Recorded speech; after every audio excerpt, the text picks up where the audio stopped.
Welcome to the Organic Matrix. Today we have a very special guest. We're going to be talking about the power of saying no. Andrea Lukac entered the working world after studying economics. She noticed very quickly how unhappy she and other people around her were in their day-to-day lives. This awareness led her to having the courage to follow her passion of inspiring people to live life to the fullest. Utilizing her knowledge in human behavior, especially what has been triggered from past traumas, Andrea is able to assist people in overcoming overwhelm, fear, shame, and judgment by communicating their needs and wants powerfully. Andrea Lukac deeply wants people to own their life, learn to set healthy boundaries based on their needs. She offers tools to overcome several troubles on the way of letting go of the past to start living in peace and acceptance and love. She learned how subconscious patterns run human life and how they can be changed for the better so they are more serving to life. She would love to see everyone in their true potential, happy and satisfied. Welcome, Andrea. Welcome to the Organic Matrix. Yes, thank you for inviting me and welcome everybody.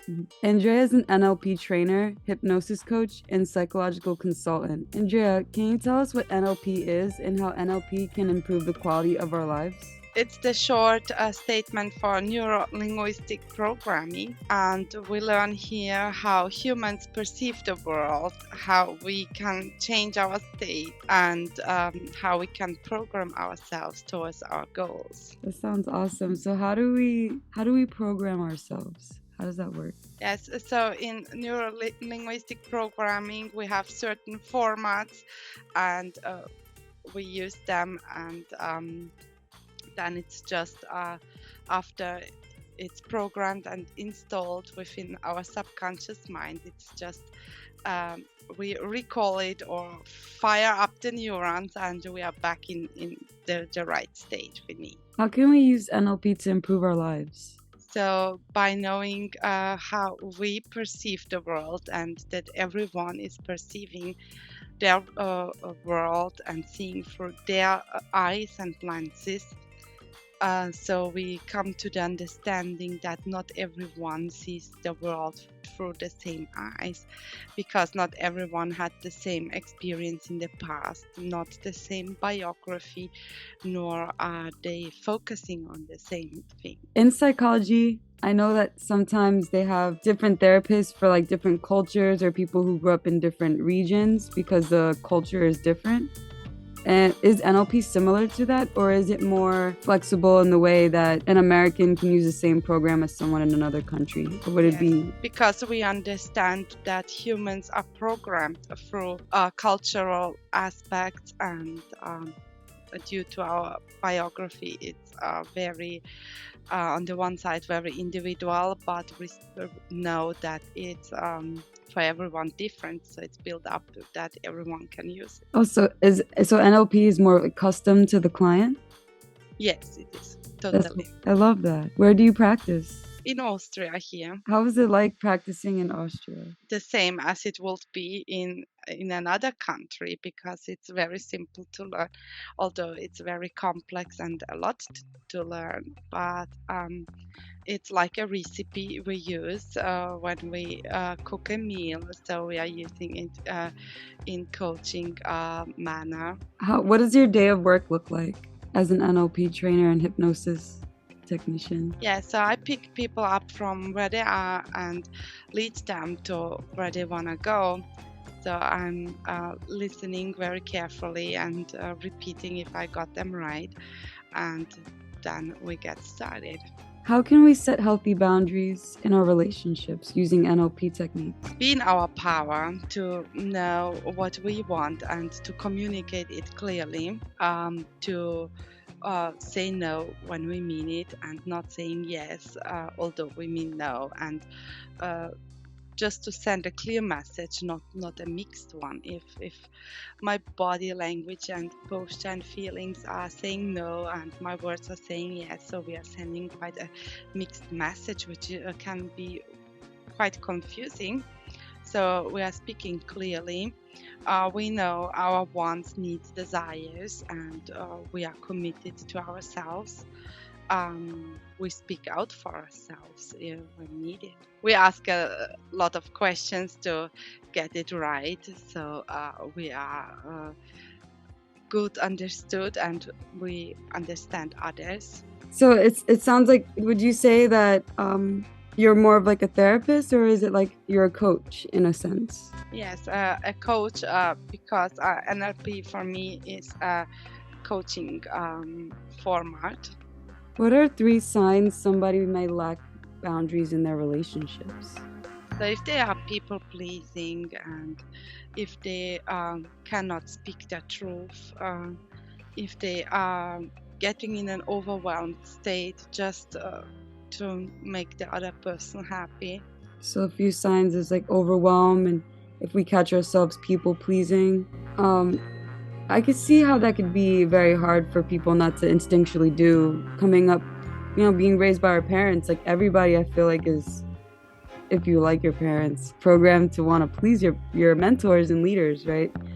So do you see that often and with your clients, like people struggling to not people please because they haven't broke apart from that dynamic with their parents? Mm. Um, that's a big and interesting topic, because being here and in our own power is one thing, but in relationships especially, it's giving and taking game. So we have to find the right priorities and to keep that connection growing. Because if we would build, let's say, some walls or boundaries too high, the connection could not rise. So we want a relationship, especially, to grow and to know that, however we decide, to have in mind that it's a game of giving and taking. I love that. One time, a friend of mine told me a really good quote, and he said, "You honor the giver by appreciating the gift." Yes, I and like it. saying thank you to it. Exactly. That was a big lesson to learn for me. Because one time I was learning like massage therapy, and I was giving this woman a massage as like an intern, and she wanted to give me a $20 tip. But I said, working working on you and you letting me work with you is a gift enough. I don't want to take your money.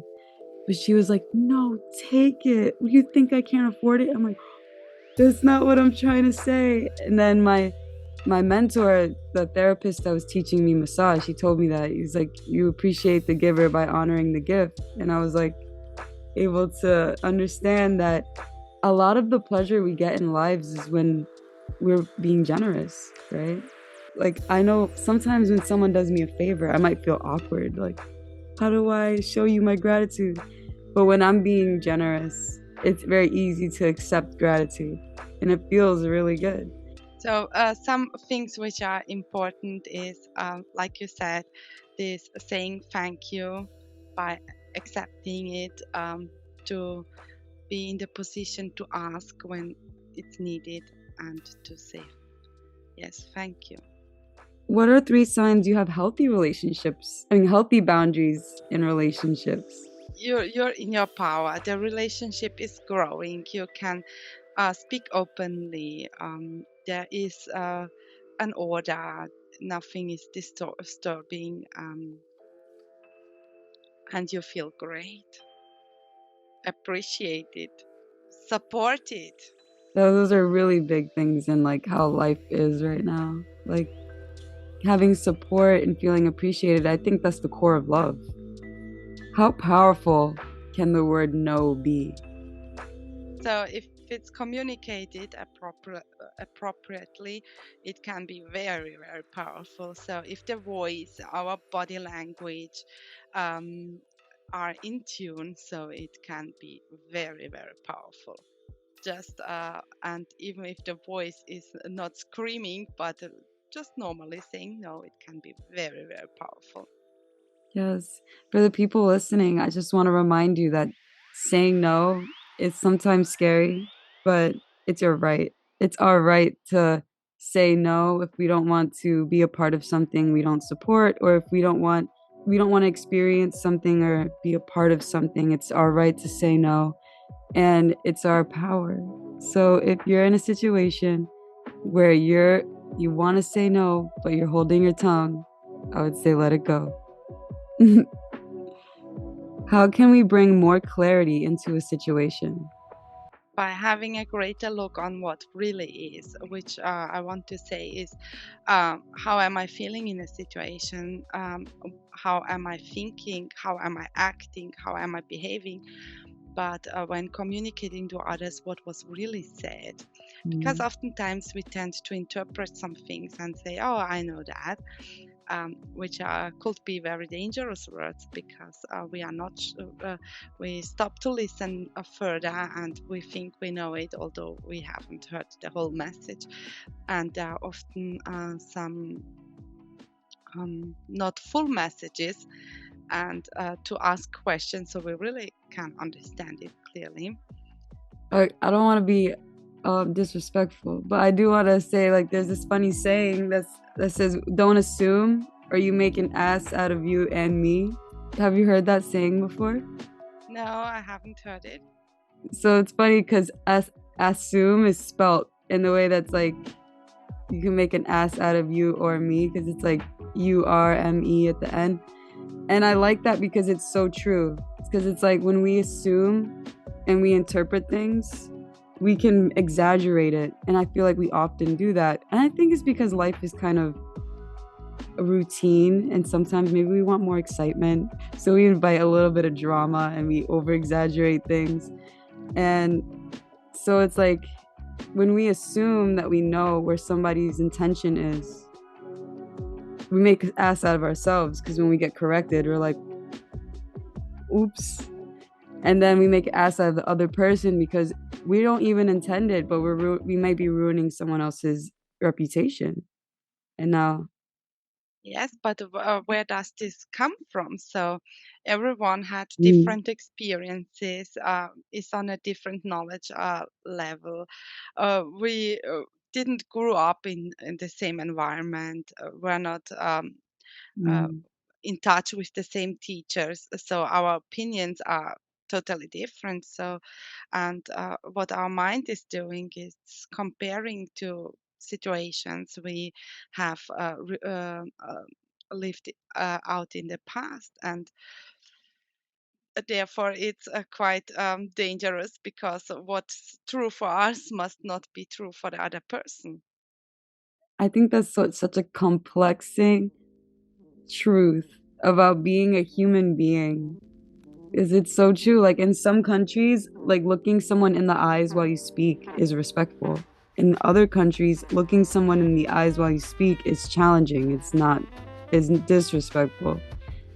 So that's why I love podcasting, because we get to see how life could be from someone else's perspective, all the way from across the world. And we can learn a lot of from other cultures. Mhm. I love that.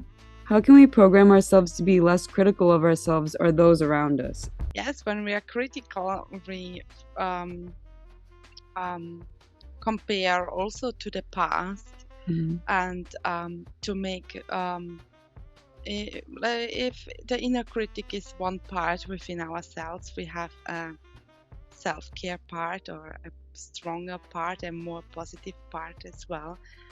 So, and to let the inner voice of this positive part become so huge that the inner critic has no chance against it.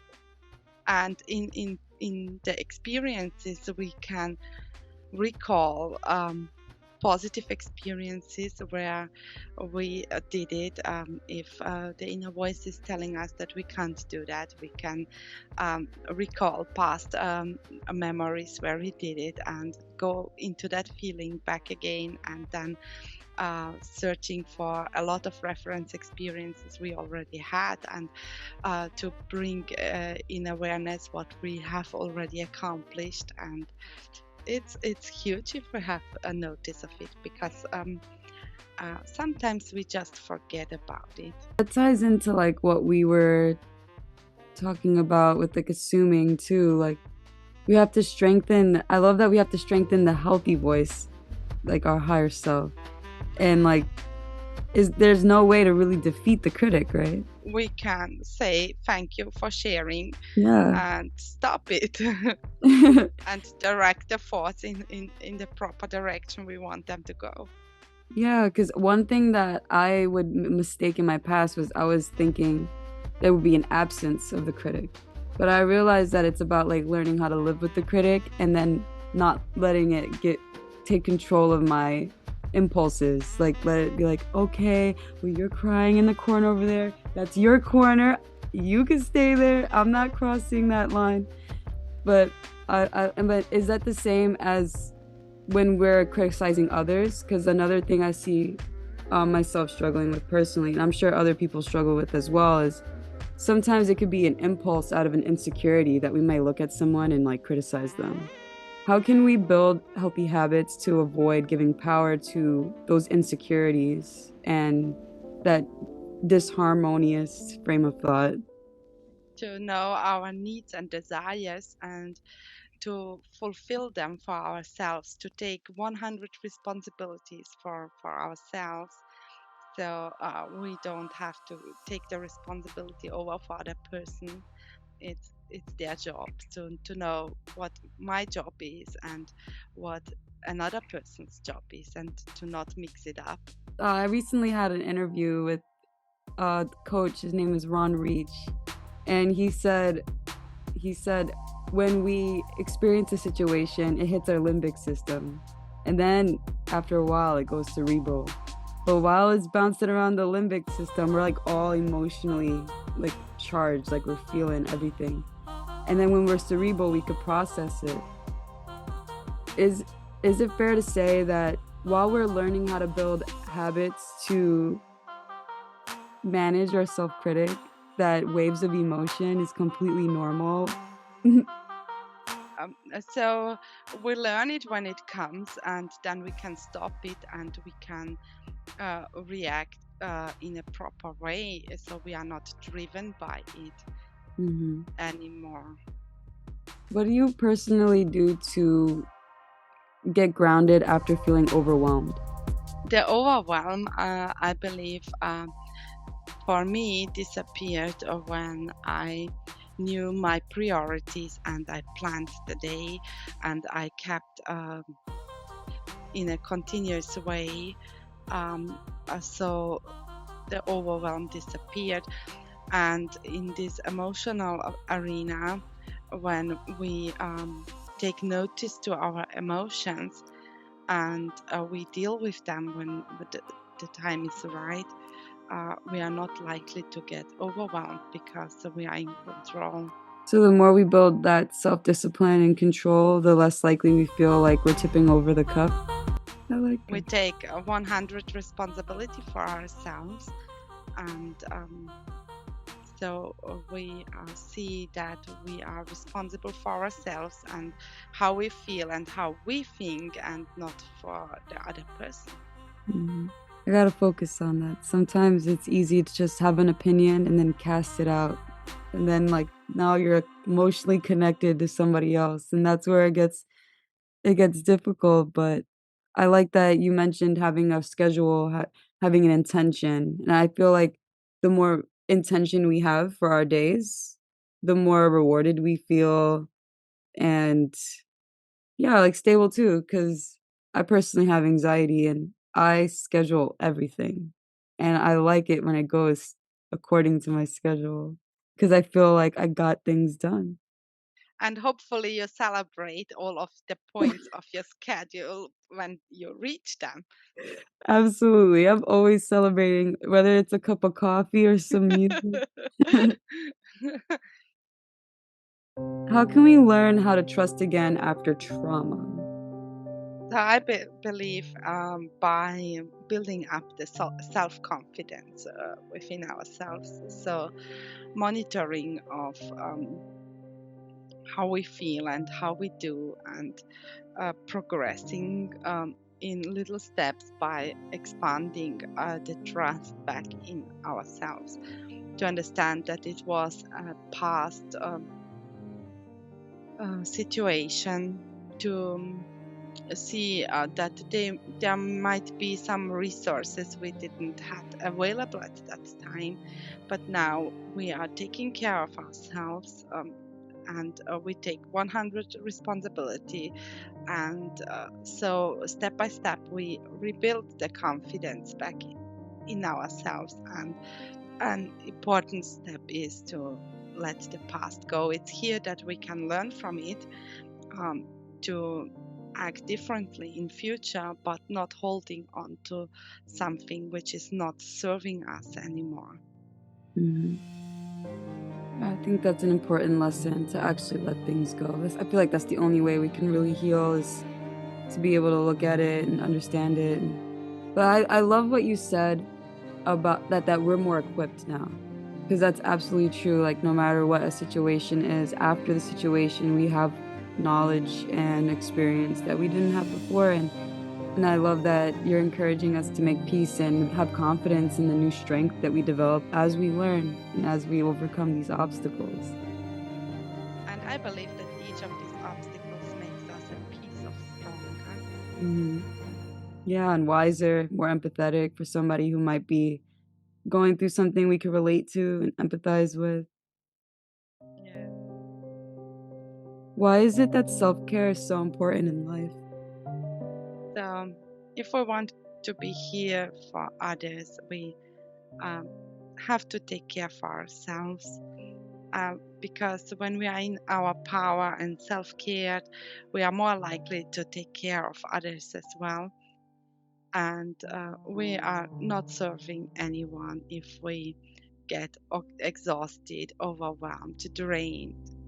So we should love and accept and take care of ourselves, because if we are not doing it, who should do that for us?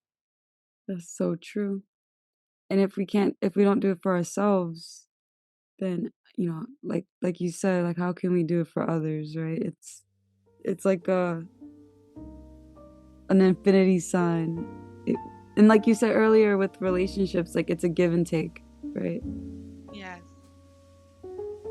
How can we empower ourselves when we feel down during our phases in life? So it's one way we could do is first to know our social environment and networks, to know the people who are supporting us, and to know the ones who are not supporting us, and in such a phase to contact more of them who are serving us, supporting us.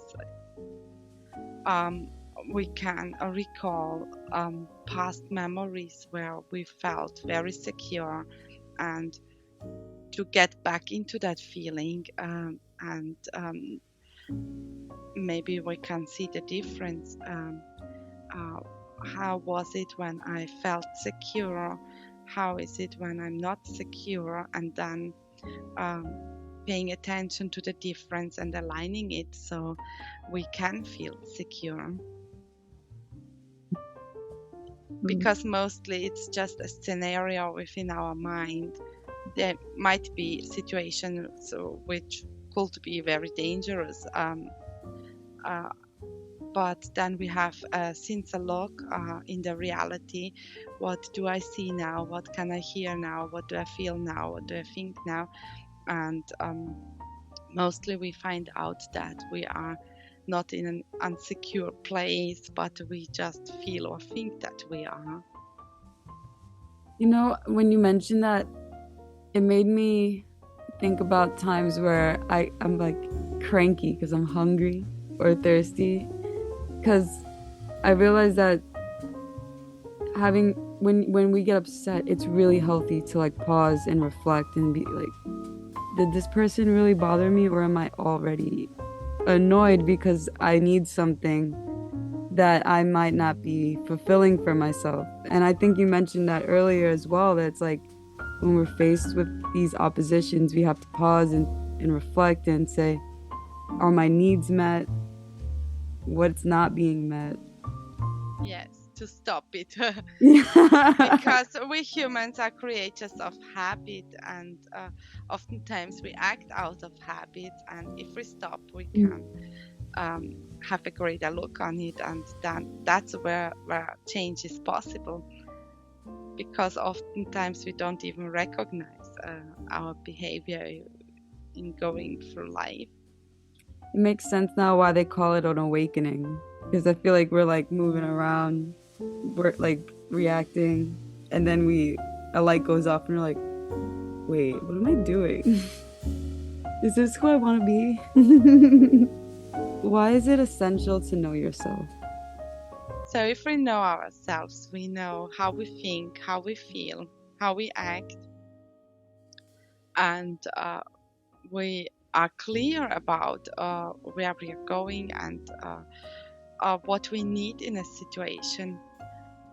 If we don't know ourselves, we don't even some even don't realize how they are feeling. So when I went going for a walk on the street, and I observed some people, they are so in their mind that they maybe don't even realize that they are not present and upset. And by knowing ourselves, we would recognize it more easily. So we'll be less victim to circumstances. We'll be able to like guide ourselves the better we know ourselves. Right. Yes, we will know what we need, what we want. How often we ask a person a question about their needs and their wants, and they are not able to answer it. But if you ask them what they don't want, the list will be huge, right? Yeah, that's so true. I noticed that it's way harder to figure out what we do want than to figure out what we don't want. Why do you think that is the case? I'm a strong believer that we were programmed when we were children, and it's the way how we learned to see the world and how to behave. I think maybe like because there's so many options too, right? Like we have so much technology, so many new things. Like I'm 25, so I'm sure like when because I was the first generation that got cell phones. Like I was the first generation to get a smartphone. And life was so different. I did so many different things for free time. Like I used to read tons of books to escape my reality. Like now I go on Instagram. But I would say that's evolution. It's growing, and not just we humans are growing, but in nature we also observe a seed which is growing up. It's everything about growth. Some rapid fire questions for you. Ready? I'm ready. What is your favorite childhood memory?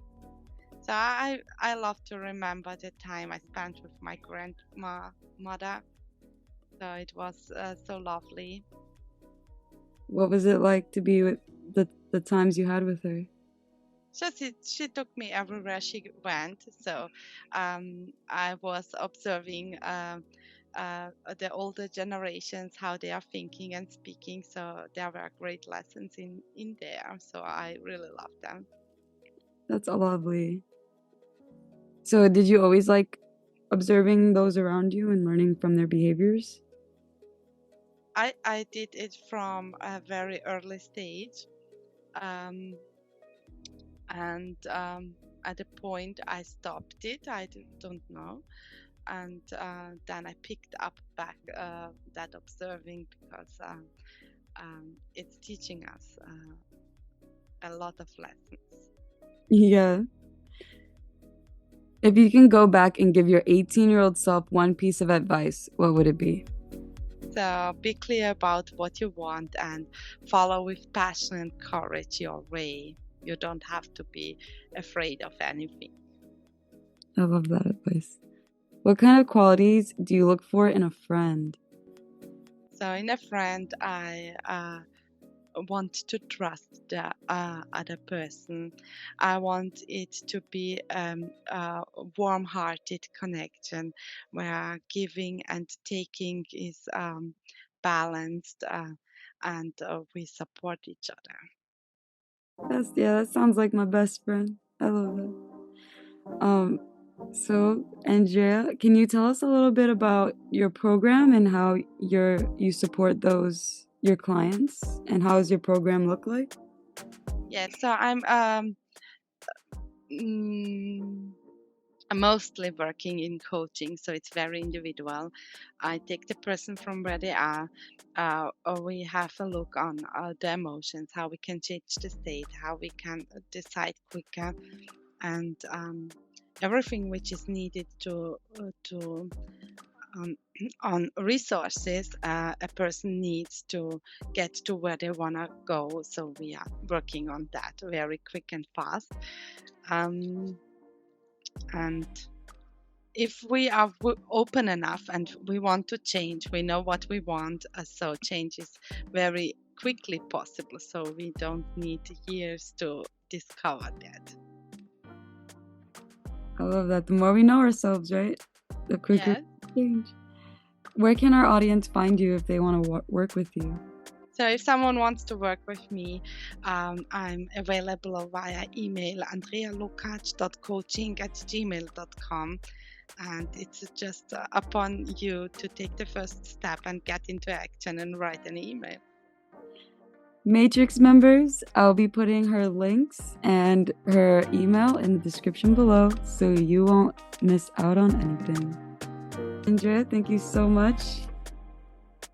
I enjoyed having you on the show, and hopefully we get to have another conversation soon. Samantha, I am very honored to being with you and that you have invited me, and look forward to hearing from you soon. Absolutely.